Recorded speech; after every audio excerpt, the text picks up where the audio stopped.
Imagine walking out into your own front yard, only to find your neighbor pointing a loaded gun at you just because of your skin color. That's exactly what happened to Tiana Brooks. The sun hung low over Willow Creek Estates, a quiet neighborhood with perfect lawns and matching houses, except today, nothing felt quiet. Not with her around. Karen Walsh, president of the HOA and self-appointed neighborhood sheriff, stomped across Tiana's lawn like she owned it. Tiana was kneeling by her flower bed, watering her dahlias, when she heard the sharp snap of heels behind her. "Hey!" Karen barked. "I told you already, people can't make changes to the landscaping without HOA approval." Tiana slowly stood, brushing soil off her hands. "I'm just watering the flowers that were already here, Karen." But Karen's face was already turning red. Ever since the Brooks family moved in 3 months ago, Karen had made it her mission to make their lives miserable. First, it was noise complaints about a baby that didn't exist. Then, accusations of non-compliant curtains. She even tried to fine Tiana for parking in her own driveway. But today was different. Today, Karen's eyes were wild, and her hand twitched near something clipped inside her bag. Tiana took a cautious breath. "Karen, whatever this is, it's not worth—" "Don't move!" Karen's shaking hand reached into her purse and came out wrapped around. A silver handgun. Tiana froze. Her water hose fell to the grass. Neighbors peeked through blinds. One woman gasped and shut her window, but not a single person stepped out to help. Karen's voice cracked with rage. "You're not fooling me.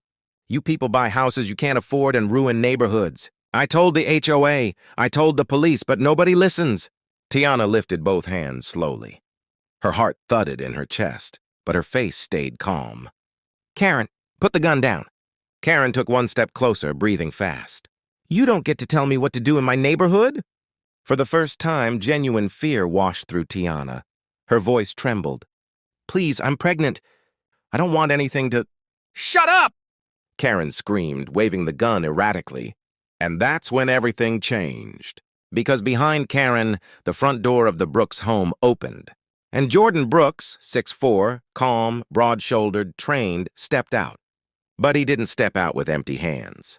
He stepped out with his service pistol drawn, pointed directly at Karen. "Drop the weapon!" Karen spun around and nearly dropped her gun in panic. What? Who are you?" Jordan's voice was steady, lethal, commanding. "The man whose wife you're threatening." Tiana exhaled shakily. Karen's jaw fell open, her courage evaporating instantly. Jordan stepped down the porch one controlled step at a time, eyes locked on Karen. He wasn't yelling. He didn't need to. That tone, the tone of someone who had seen real danger, made Karen's entire body tremble. "If you even twitch that gun toward my wife again," Jordan said, "this will end badly for you." Karen raised her free hand. I didn't mean... This is a misunderstanding." Jordan didn't blink. "Put the gun on the ground now!" Karen swallowed hard. Sweat rolled down her forehead. Her arm shook violently as she lowered the weapon. Then it happened. The line millions of viewers wait for. If you're still watching, subscribe and turn on post notifications, because what happens next will shock you. Karen dropped the gun. But the reveal was only beginning. Jordan kicked the weapon away, keeping his pistol steady. "Face down. Hands behind your head." Karen complied instantly. The HOA. Queen now flat on her stomach in the grass. Right. Beside the dahlias, she claimed, were ruining the neighborhood. As she lay trembling, she whispered, "You can't do this." "I'm calling the police!" Jordan finally lowered his weapon. Tiana walked closer, reclaiming her breath. "You want to call the police?" Jordan asked quietly. "Good. Let me save you the trouble."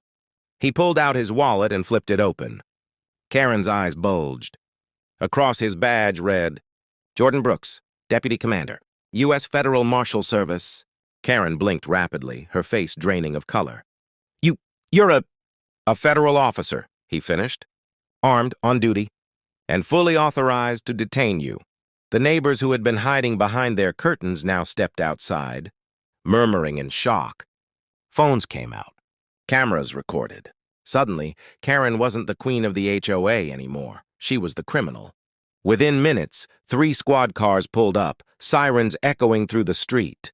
Karen screamed, cried, begged, But the officers knew exactly what to do. They cuffed her. They read her rights. They placed her inside the patrol car while the neighbors watched. As the officers spoke with Jordan, one shook his head. "She pointed a gun at your wife?" "Yes," Jordan said. "Then she's looking at attempted assault with a deadly weapon, illegal threat, and home harassment. She won't be home anytime soon." Tiana wrapped her arms around Jordan's waist. "You came just in time." He kissed her forehead. "You'll never face something like this alone." As the police drove Karen away, the neighborhood finally understood who the Brooks family really was. Not victims, not newcomers, but the family who would no longer tolerate injustice. And the day Karen tried to pull a gun on them became the day her entire reign collapsed.